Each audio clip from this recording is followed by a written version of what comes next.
नमस्कार, हमारे खास कार्यक्रम में आप सभी का स्वागत है। मैं हूं आपके साथ गौरी शंकर। उत्तराखंड में एक वादा किया गया था पुष्कर सिंह धामी की तरफ से कि जब मेरी सरकार आएगी बीजेपी की तो पहली कैबिनेट की बैठक में एक बड़ा फैसला होगा और वो फैसला होगा कॉमन सिविल कोड को लागू करने का, यानी कि यूनिफॉर्म सिविल कोड को लागू करने का। जब सरकार बन गई, पुष्कर सिंह धामी ने बाकायदा इस बात पर एक बार फिर से उन्होंने बयान दिया और उन्होंने कहा कि जो सरकार इस पूरे मसले को लेकर करना चाहेगी वो ज़रूर करेगी और इस पूरे बारे में सरकार आगे बढ़ रही है। तो क्या उत्तराखंड में बहुत ही जल्द uniform civil code, common civil code लागू हो जाएगा? और यदि ऐसा हो जाता है तो उत्तराखंड में कई सारी चीज़ें बदल जाएंगी। विपक्ष इस पूरे मसले पर क्या कह रहा है, क्या उसका स्टैंड है, ये तमाम ऐसी चीज़ें हैं जिस पर आज हम चर्चा करेंगे, बड़ी बहस करेंगे। लेकिन पहले एक रिपोर्ट हम आप तक पहुंचाते हैं।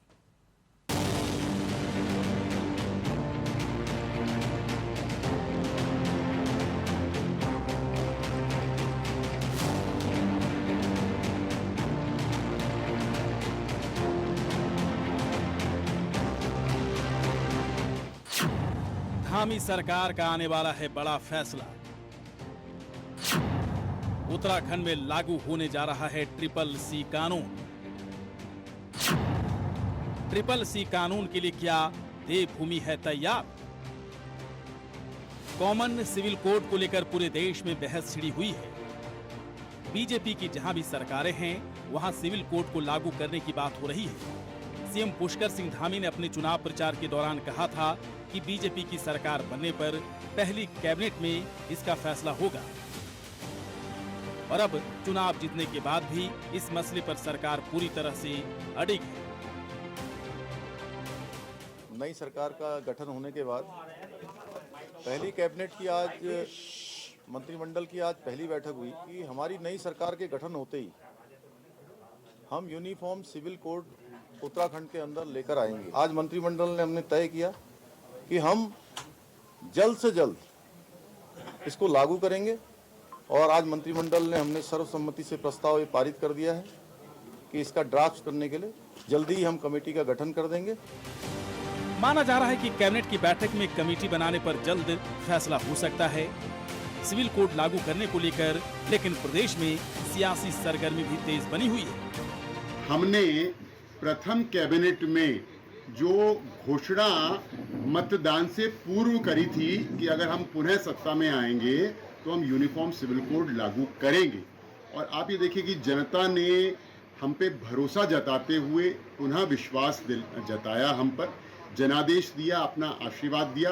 बहुत ही विनम्रता पूर्वक मैं कहना चाहूँगा कि पहली कैबिनेट में हमारे मुखिया, हमारे मुख्यमंत्री और पूरे मंत्रिमंडल ने उस इश्यू को एड्रेस किया है जो संपूर्ण उत्तराखंड के नागरिकों से जुड़ा हुआ है।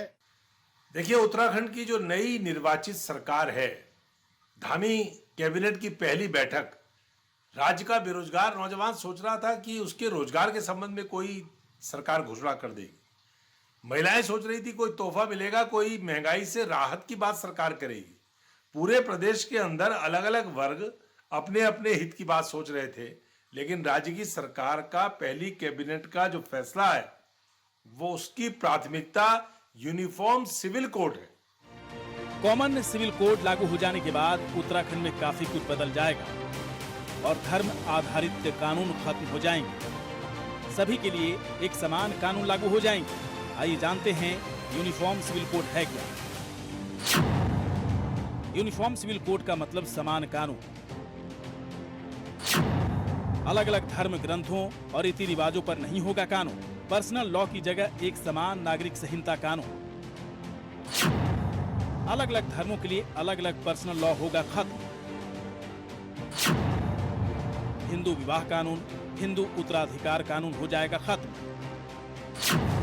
वहीं क्रिश्चियन विवाह कानून, पारसी विवाह कानून भी खत्म हो जाएंगे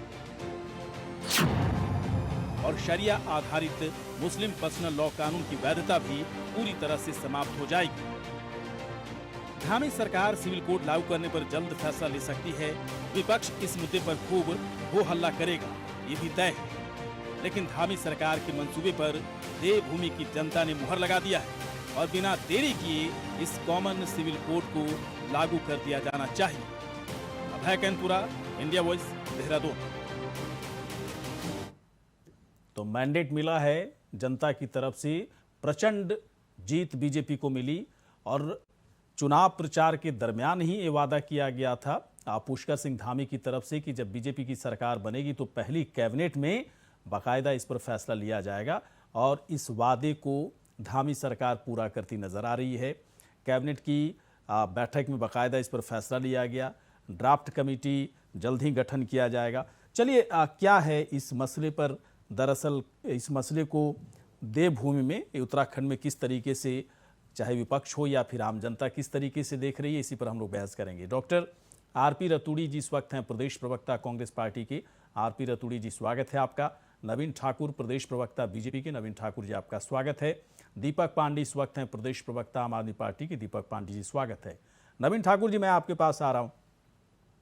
वादे तो निभाते नजर आ रहे हैं नवीन ठाकुर जी, इसमें कोई डाउट नहीं है, लेकिन ड्राफ्ट कमेटी बनाने का फैसला कब तक आ जाएगा? कहीं ऐसा तो नहीं कि ट्रिपल सी को लेकर 5 साल तक जनता बस आस देखती रहे? क्योंकि जनता ने मैंडेट दिया, आपने चुनाव प्रचार के दरमियान ये वादा किया था और जनता का इतना बड़ा मैंडेट आ गया, मतलब साफ है कि जनता चाहती है कि ट्रिपल सी उत्तराखंड में लागू हो जाए। ड्राफ्ट कमेटी कब तक आएगी, कितना वक्त लगेगा, और उत्तराखंड में ट्रिपल सी कानून या यूनिफॉर्म सिविल कोड कब तक लागू कर दिया जाएगा? बताइए सर। देखिए, हमने चुनाव के दौरान कहा था कि पहली कैबिनेट बैठक में ही हम कमेटी बनाने पर जो है विचार करेंगे, इसकी घोषणा करेंगे। और माननीय पुष्कर सिंह धामी जी ने पहली कैबिनेट में ही घोषणा कर दी है कि हम एक हाई पावर कमेटी गठित करेंगे जिसमें न्यायविद होंगे, पूर्व रिटायर्ड जज होंगे और विभिन्न क्षेत्रों के जितने भी अपने प्रबुद्ध जन होंगे वो उस कमेटी में होंगे। आप देखिएगा अगली कैबिनेट तक जो है ये कमेटी का गठन हो जाएगा, और जो हमने वादा किया था वो कमेटी जैसे ही हमें जो है ड्राफ्ट तैयार करके देगी, हम तुरंत जो है उत्तराखंड में यूनिफॉर्म सिविल कोड जो है लागू कर देंगे और समान नागरिक संहिता कानून उत्तराखंड में अमल में आ जाएगा। नहीं, एक चीज क्लियर कीजिए थोड़ा नवीन ठाकुर जी, मैं भी इस बात को जानना चाहता हूं। कमेटी जो बनाई जाएगी, उस कमेटी में जैसा कि आपने कहा कि रिटायर्ड जज को रखा जाएगा, क्या 2-4 लोगों की कमेटी ये तय कर देगी कि देवभूमि में उत्तराखंड में ट्रिपल सी को लागू किया जा सकता है, या फिर कुछ और भी जरिया है? मैंडेट ठीक है जनता की तरफ से मिला, लेकिन कुछ और भी जरियों का इस्तेमाल किया जाएगा सरकार की तरफ से, ताकि लोगों के नब्ज को टटोला जा सके कि इसके लिए वो तैयार है या नहीं है? देखिए, जब उस कमेटी में प्रबुद्ध जन होंगे, और प्रबुद्ध जनों का मतलब आप समझते हैं कि एक पूरे क्षेत्र का जो है जो प्रबुद्ध जन होता है वो सबकी नब्ज जानते हैं, सबकी नब्ज उनको उसके विषय में जानकारी होती है, और कोई भी प्रबुद्ध जन कोई भी फैसला ऐसा फैसला तो नहीं ले सकता, इसीलिए उन्हें प्रबुद्ध जनों की श्रेणी में शामिल किया जाता है। जब उस कमेटी में न्यायविदों के अलावा, रिटायर्ड जजों के अलावा प्रबुद्ध जन होंगे तो निश्चित तौर पर वो जनता से ही होंगे, और जनता ने पहले ही इस बात पे मोहर लगा दी कि उत्तराखंड में यूसीसी लागू होना चाहिए। इसलिए निश्चित तौर पर ये जनता की राय होगी, और जनता जैसा कानून चाह रही है, जिस प्रकार का जो है कानून चाह रही है, उस प्रकार का ड्राफ्ट तैयार होगा और ये उत्तराखंड में लागू होगा। क्या इसमें हाँ जी क्या नवीन जी, क्या आप लोगों को लगता है कि इस मसले पर आप लोग राजनीति ज़्यादा कर रहे हैं? ज़रूरत इसकी बहुत ज़्यादा नहीं थी, राजनीति इस पर ज़्यादा कर रहे हैं? क्या है इसके पीछे का मकसद, क्या है? उत्तराखंड में क्यों लागू किया जाना चाहिए ट्रिपल सी? देखिए, माननीय सर्वोच्च न्यायालय ने भी कहा है कि यूसीसी जल्दी से जल्दी जो है राज्य सरकार केंद्र सरकार लागू करे। हाँ। और हमने जब चुनाव में वादा किया था हम उसको करके दिखाएंगे। भारतीय जनता पार्टी अपने वादों के लिए, अपने कामों के लिए जानी जाती है। हम जो कहते हैं करते हैं, और आज तक हमने जो कहा वो करके दिखाया, चाहे केंद्र के वादे रहे हों चाहे राज्य के वादे रहे हों, हमने उनको जो है संपूर्ण तरीके से लागू किया है। अपने सारे वादों पर हम खरे उतरे हैं, चाहे जो है विकास की कोई योजनाएं रही हो, चाहे और भी कोई काम रहे हों। भारतीय जनता पार्टी ने हमेशा जो है जनता के हित को लेकर जो भी फैसले रहे हों उनको लागू किया, उन पर काम किया। प्रचार के दौरान जब भारतीय जनता पार्टी ने कहा था कि हम पहली कैबिनेट में लाएंगे, तो हम इसको पहली कैबिनेट में लेकर आए। अब ये अलग बात है कि विपक्ष को कोई भी चीज अच्छी चीज पसंद नहीं आती विपक्ष को, तो निश्चित तौर पर विपक्ष इसको मुद्दा बना रहा है। तो विपक्ष वाले लोग बताएंगे क्यों मुद्दा बना रहे हैं। हाँ, मैं पूछ लेता हूँ डॉक्टर आरपी रतूड़ी जी इस वक्त हैं हमारे साथ। डॉक्टर आरपी रतूड़ी जी, बताएं सर, अगर अगर उत्तराखंड में ट्रिपल सी को लागू कर दिया जाता है तो अच्छा तो रहेगा। बाकायदा जनता की तरफ से भी देखिए मैंडेट दिया जा चुका है। डॉक्टर आरपी रतूड़ी जी, आप लोग ट्रिपल सी को लेकर पूरी तरह से पॉजिटिव हैं, सरकार के फैसले के साथ हैं, या फिर सरकार का जो स्टैंड है ट्रिपल सी को लेकर इस पर आप लोग आपत्ति जता रहे हैं? बताइए सर जरा, रतूड़ी साहब। देखिए, ट्रिपल सी पर किसी की कोई आपत्ति नहीं है। हाँ, सवाल ये करें, स्पष्ट करें, मेरे मित्र हैं ठाकुर साहब, कि ये जो दृष्टि पत्र आपने था, जरा उसके कौन से बिंदु में था आपके ये कि पहला कैबिनेट का होगा, जरा वो दृष्टि पत्र अगर उठा के देखें और उसका अध्ययन करें। अगर मुझे बता दें कि किस बिंदु पर कौन से नंबर पे था, तो मैं इनकी बात को मानने को तैयार हूँ। पर सवाल, क्योंकि जो इन्होंने घोषणाएं की थी, जिन आधार पर चुनाव लड़ा था कि उत्तराखंड में हम बेरोजगारी को समाप्त करेंगे, उत्तराखंड में हम पलायन को समाप्त करेंगे, उत्तराखंड की महिलाओं को सुरक्षा और व्यवस्था देने का काम करेंगे, शिक्षा और स्वास्थ्य की बात करेंगे। ये इन्होंने मौखिक तो कहा होगा, लेकिन जरा जो इनका संकल्प पत्र है, जो इनका जिसे इन्होंने नाम दृष्टि पत्र दिया था, जरा उसके इन्हीं से आप पूछ लें कि कौन से बिंदु नंबर पे है कि जिसको ये पहली कैबिनेट में लाए और यहाँ के बेरोजगारों की और उसकी उसमें चिंता नहीं है इनको। नहीं, वो तो ठीक है, रतूड़ी साहब जो कह रहे हैं आप ठीक है, बेरोजगारी पर, महंगाई पर, पलायन पर, है ना, राजधानी को लेकर, ये तमाम ऐसे फैसले हैं जो किया जाना है अभी पुष्कर धामी की सरकार के दरमियान मंत्रिमंडल के अलग अलग कैबिनेट की बैठकों में। लेकिन सबसे पहले ज़रूरत सरकार को ये लगी कि समान नागरिक संहिता को लागू किया जाए, ट्रिपल सी को लागू किया जाए, उत्तराखंड के लिए ज़रूरी है।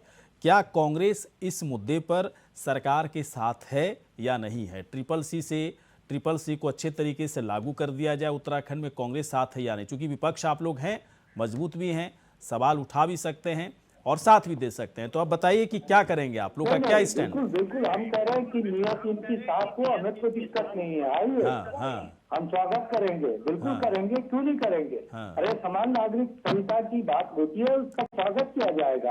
और सवाल नियत का है, आपकी नियत में है, जब आप अपने दृष्टि पत्र पर ही खड़े नहीं उतर रहे।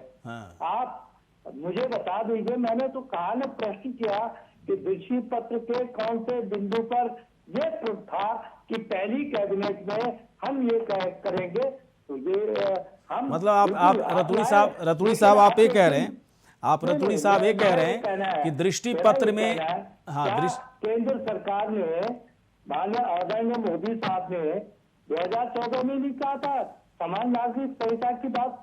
आज 7 साल से 8 साल हो गए, अभी तक केंद्र सरकार ने इसको लागू। क्या उसी तरह जिस तरह उस समय कहा था, उसी तरह यहाँ केवल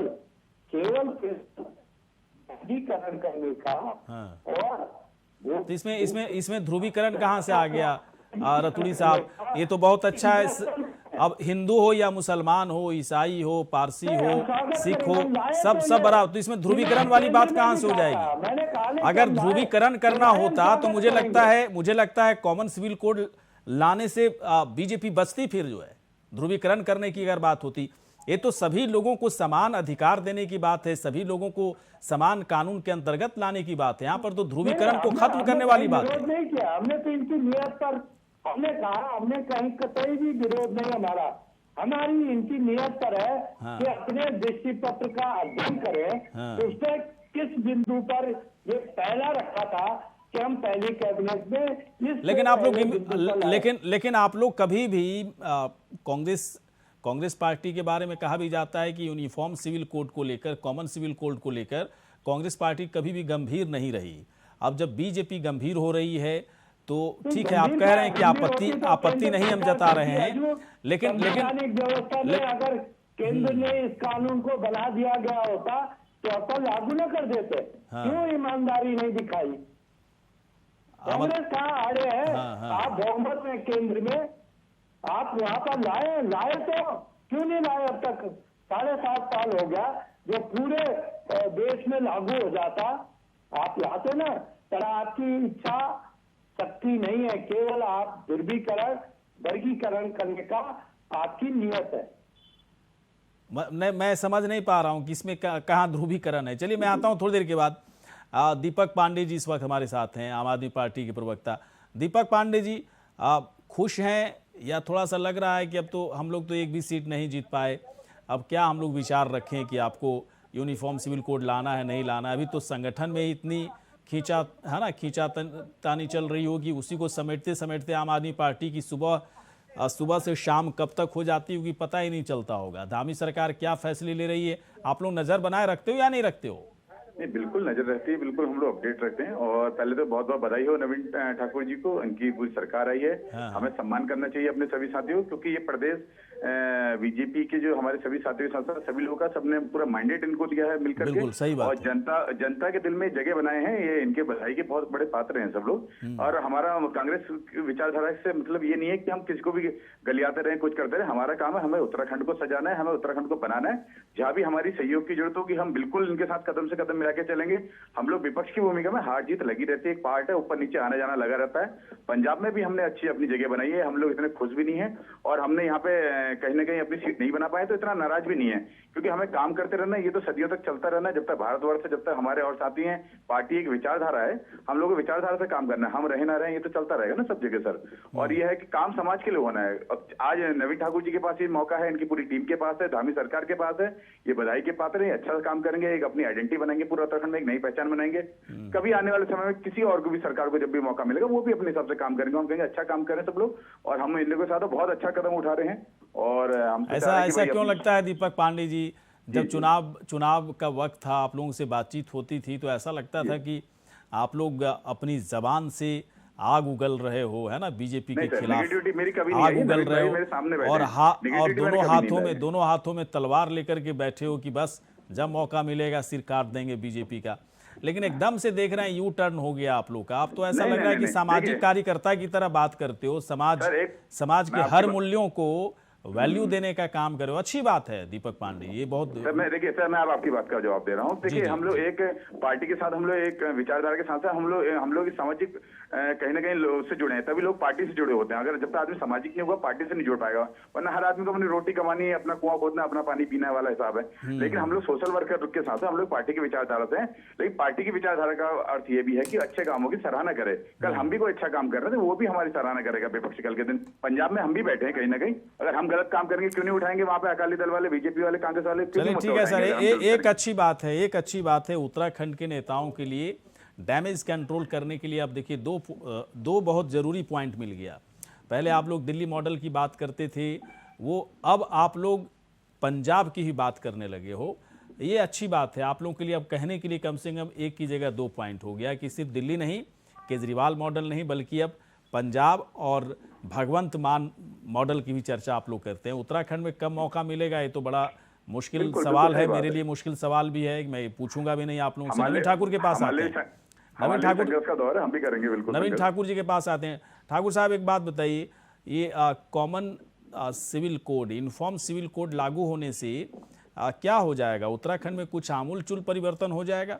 उत्तराखंड के बारे में तो वैसे ही कहा जाता था कि सब कुछ मामला एकदम से सेट है, स्थापित है, इस CCC की ज़रूरत बहुत ऐसी ज़रूरत नहीं थी, जैसा कि रतूड़ी साहब ने सवाल उठाए कि दृष्टि पत्र में जो आपने वादे किए थे पहले उसको पूरा कर देते, बाद में देखते CCC। एकदम से ऐसा लग रहा है कि कैबिनेट की बैठक हुई और CCC पर ही फोकस कर लिया आप लोगों ने। बताइए सर जरा। जी, मैं आपकी भी और आपके जवाब नहीं, रतूड़ी साहब के भी जवाब होगा। सबसे पहले तो दीपक पांडे जी को धन्यवाद देता हूँ, उन्होंने हमें बधाई दी, और बधाई पंजाब के लिए भी देता हूँ दीपक भाई को। जब दीपक भाई बता रहे थे तो मुझे अटल जी का वो शेर याद आ गया कि ना हार में ना जीत में, किंचित नहीं भयभीत में, इस पथ में जो मिला ये भी सही और वो भी सही। दीपक भाई ने सच में अटल जी की उस कविता का जो है यहाँ पे प्रस्तुतिकरण किया, तो निश्चित तौर पर अटल जी हमारे मार्गदर्शक हम लोग रहती है और सार्थक विपक्ष की भूमिका निभाएंगे, ऐसा मुझे पूर्ण विश्वास है। अब मैं आपकी बात का जवाब दे दूं क्यों। आरपी रतूड़ी जी ने कहा कि आपके संकल्प पत्र में, दृष्टि पत्र में तो कहीं नहीं था, तो आप इस चीज का अंदाजा लगाइए कि सारी चीजें सम्मिलित नहीं हो सकती। बहुत सारी जो है अभी यहाँ पर विकास, उत्तराखंड शैशव काल में, अपने यौवन काल में भी जो है प्रवेश कर रहा है। उत्तराखंड में बहुत सारे काम होने, विकास के अभी इतने सारी जो है चीजें उत्तराखंड में बाकी हैं। हमने बहुत कुछ समेटने की कोशिश की, लेकिन जब चुनाव प्रचार के दौरान आदरणीय धामी जी और हमारे वरिष्ठ लोग जगह जगह कोने कोने तक उत्तराखंड में गए, तो उस दौरान जनता ने दो मांगे बहुत प्रमुखता से रखी। एक भू कानून और दूसरा सिविल यूनिफॉर्म सिविल कोड जो है उत्तराखंड में लागू होना चाहिए, इसकी मांग रखी। तो धामी जी ने, हमने उसमें संकल्प पत्र में नहीं लिया था इसको, लेकिन जब जगह जगह इस प्रकार की जनता द्वारा मांग उठाई गई तो हमने मन से ही कहा, धामी जी ने कहा कि पहली कैबिनेट में ही जो है मैं यूनिफॉर्म सिविल कोड को लेकर आऊंगा और भूमि कानून को लेकर भी हम एक सख्त ऐसा कानून बनाएंगे जो उत्तराखंड के हर नागरिक के हित में होगा। तो ये हमारी प्राथमिकताओं में था, हमने जो कहा वो करके दिखाया। दूसरी बात संकल्प पत्र की कह रहे हैं, आप देखिए पहली कैबिनेट में ही संगठन के हमारे संगठन महामंत्री अजय जी, सुरेश भट्ट जी, जो वरिष्ठ जो है संगठन के हमारे पदाधिकारी होते हैं, वो कैबिनेट बैठक में गए और कैबिनेट की बैठक शुरू होने से पहले सबसे पहले संकल्प पत्र हमने सरकार को सौंपा, हमारे संगठन ने सरकार को सौंपा कि संकल्प पत्र को याद रखिए। भारतीय जनता पार्टी को अगर उत्तराखंड की देश तुल्य जनता ने अपना आशीर्वाद दिया है तो इस संकल्प पत्र के कारण दिया है, जो आपने जनता से वादे किए हैं, इन एक एक वादे को आपने पूरा करना है। तो पहली कैबिनेट में वो काम भी हमने किया, आरपी तुलसी जी ने उसका जिक्र नहीं किया, दोनों बात का जवाब मिल गया। और तीसरा, जरूरी क्यों है? जब जनता की जिस चीज की मांग होगी वो जरूरी हो ही जाता है, जब जनता जिस चीज को चाह रही है वो जरूरी हो जाता है। वैसे उसके अनगिनत फायदे हैं। माननीय सर्वोच्च न्यायालय भी कह चुका है कि सिविल यूनिफॉर्म सिविल कोड जो है लागू होना चाहिए, यूनिफॉर्म सिविल कोड लागू होना चाहिए। तो जब सुप्रीम कोर्ट कह चुका है, जब जनता की डिमांड है, तो क्यों नहीं लागू होना चाहिए? दूसरी बात, आरपी तुलसी जी कहना कि हाँ ठीक है लागू होना चाहिए, हम स्वागत करते हैं। इनका प्रश्न केवल यह है कि दृष्टि पत्र में नहीं था। लेकिन आरपी तुलसी साहब ये भी बताएं, बहुत वरिष्ठ नेता है कांग्रेस के और मैं बहुत सम्मान करता हूँ, बहुत धैर्य पूर्वक जो है डिबेट में बैठते हैं। प्रीतम सिंह जी क्यों मना कर रहे हैं? प्रीतम सिंह जी तो कल विरोध कर रहे थे, आप स्वागत कर रहे हैं। तो कांग्रेस में भी कहीं असमंजस की स्थिति है, आधा संगठन स्वागत कर रहा है, आधा संगठन ये हमेशा से ऐसा क्यों रहा है? मैं आता हूं, मैं रतूड़ी साहब के पास आ। रतूड़ी साहब, मैं इस सवाल पर आने वाला था कि हमेशा से मैं देख रहा हूं, चुनाव से पहले और हारने के बाद दोनों चीजें देख रहे हैं, कांग्रेस के अंदर हर मुद्दों पर अलग अलग नेता बंटे हुए हैं। प्रीतम सिंह कुछ और कहते हैं, हरीश रावत कुछ और कहते हैं, धस्माना जी कुछ और कहते हैं, तो फिर उधर से कोई और नेता निकल आते हैं कुछ और बोलते हैं, फिर प्रियंका गांधी दिल्ली से कुछ और बोल देती हैं, और अभी आप रतूड़ी साहब कुछ और बोल रहे हैं। ये यूनिफॉर्म सिविल कोड पर कांग्रेस पार्टी का विचार आप रख रहे हैं या रतूड़ी साहब अपना विचार रख रहे हैं? ये मुझे जानना है सर। जो है नहीं, पहले तो ये कहें कि प्रीतम सिंह जी ने इनकी नीयत पर सवाल उठाए थे, सिविल कोड पर कहीं पर उन्होंने विरोध नहीं किया। उन्होंने क्या कहा, जरा ये कहें कि इनकी जो मैंने प्रश्न किया, अरे भाई धामी जी ने अगर अपने भाषणों में कहा तो खटीमा की जनता ने तो धामी जी को नकार दिया, तो फिर तो उनकी बात को भी नकार दिया गया ना। धामी जी अगर जीत जाते तो मैं कहता कि उनकी बात को ठीक है, सरकार आपकी बनी, पर धामी साहब ने तो अगर ये कहा व्यक्तिगत उनकी राय थी तो उनको पता नहीं ये सब लॉजिक आप कहाँ से देते हो मुझे। अब सीएम बन गए भाई साहब, आपकी समझ में इसलिए सीएम बन गए, उनको सेनापति बनाया गया था और जनता ने पूरा मैंडेट दिया उनको। अब क्या ये सब बातें कि वो हार गए तो जनता ने उनकी बात को नकार दिया? मुझे तकलीफ इस बात से है रतूड़ी साहब, मुझे बताइए, अभी आपने जो ट्रिपल सी पर जो कहा ना कि हम लोग स्वागत करेंगे, ये आपके अपने विचार हैं या पूरे कांग्रेस पार्टी के विचार हैं? मेरी कांग्रेस की विचारधारा है, इनकी नियत पर हमारी संदेह है। हाँ, सिविल कोड के लिए है तो हम लोग इनकी नियत पर, अरे भाई आम आदमी पार्टी विपक्ष के लिए हम लोग ज्यादा खुश होने की जरूरत है कि पंजाब के मैं दे दिया। नहीं, हम तो खुश क्यों नहीं होंगे भाई साहब? आप तो 5 राज्यों में हार गए, हम खुश क्यों नहीं हुए? हम पंजाब की खुशी भी नहीं बांटे। टीम को बंटवारा आपसे पंजाब चला गया, आप उसका दुख बांट रहे नहीं बांट रहे, आप उसका दुख बांट रहे नहीं बांट रहे। आप उत्तराखंड में आने की पूरे प्रयास कर रहे थे, आपने उसका दुख बांटा नहीं बांटा। नवीन ठाकुर जी, आपने तो खेल कर दिया भाई साहब, काम करेंगे तो फिर आपने तो बड़ा ऐसा खेल कर दिया कि कांग्रेस पार्टी को भी समझ में नहीं आ रहा है। आम आदमी पार्टी थोड़ी खुश है जरूर पंजाब की वजह से, लेकिन देखिए अब कांग्रेस पार्टी आम आदमी पार्टी आपस में ही, ये समझ में नहीं आता भाई साहब। हो कि नहीं हो, केजरीवाल भाई साहब, अपनी जगह स्टैंड है, एक मानवता नाम की भी चीज है नहीं है, पार्टी ने एक चलिए सर, समय खत्म हो गया, समय खत्म हो गया, समय खत्म हो गया सर। बहुत बहुत शुक्रिया, धन्यवाद। धन्यवाद। इसी के साथ हमारे इस खास कार्यक्रम में इतना ही। नमस्कार।